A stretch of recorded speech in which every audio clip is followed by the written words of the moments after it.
like me? Do you have trouble with these things? Felt tip pens. I mean, there are so many different types of felt tip pens available, aren't there? Just look at this lot. What have we got here then? We've got jumbo marker, micro marker, magic marker, thick point, thin point, chisel point, expensive ones, cheap ones. Do you know what? They are so confusing. All right, let's get it sorted out once and for all. Basically, there are two types of marker, permanent marker and water-based marker. So let's take the permanent marker first. As their name implies, permanent markers are permanent, which means they don't come off, which means they don't smear. So when you're doing a drawing that you've done in one colour, you can just go right across it with another colour and it doesn't smear. You don't get that horrible muddy effect. Now, another good thing about permanent markers is you can draw on almost anything. You can draw on paper, obviously. You can also draw on glass. Now, here's an old picture that I was going to throw out. Just do a little doodle on it like that. Look at that. And the permanent marker even goes on the glass. Looks better, doesn't it? In fact, it will even go on plastic. Here we are, plastic bag. Just do a little design on this, just to jazz it up a little bit. Like that. And it goes on very easily. In fact, it feels great. It's really slippy. And it goes. And when it's dry, of course, it's permanent. And there it is. In fact, you can even draw on cloth and fabric.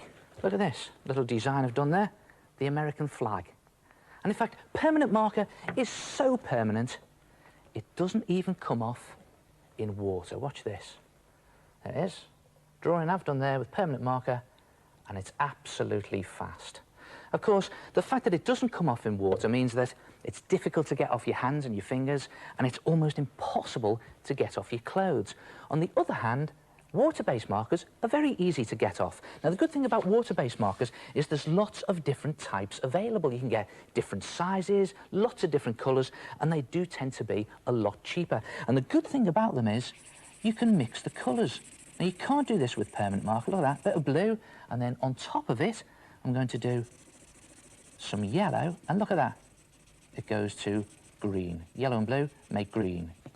Now, you can't do that with permanent marker. The bad thing about water-based marker is they do smear. Watch this. I've done this picture in black water-based marker. I tried to colour it in with yellow, and look what happens. The colours smear all over the place. So you have to be really careful when you're colouring in with water-based markers. Be careful the colours don't touch. So your water-based markers aren't as permanent as your permanent markers, but you can mix the colours. Now, one thing generally that's bad about felt tip pens is you can't get many different shades or tones. They tend to be one flat colour, like this red and this blue. But you can get round this by using other things on top of them. What about a bit of wax crayon to give it some shading? And that goes on top of felt tip pen very easily. Look at that, it gives a good shading effect. And believe it or not, an ordinary pencil, this one's a blue pencil, will easily go over felt pen. And again, you can shade with different coloured pencils, so you don't need different coloured markers for that. And what about just some ordinary chalk? Give it a bit of a highlight on the top there, like that. And one there, like that. Good effect, isn't it?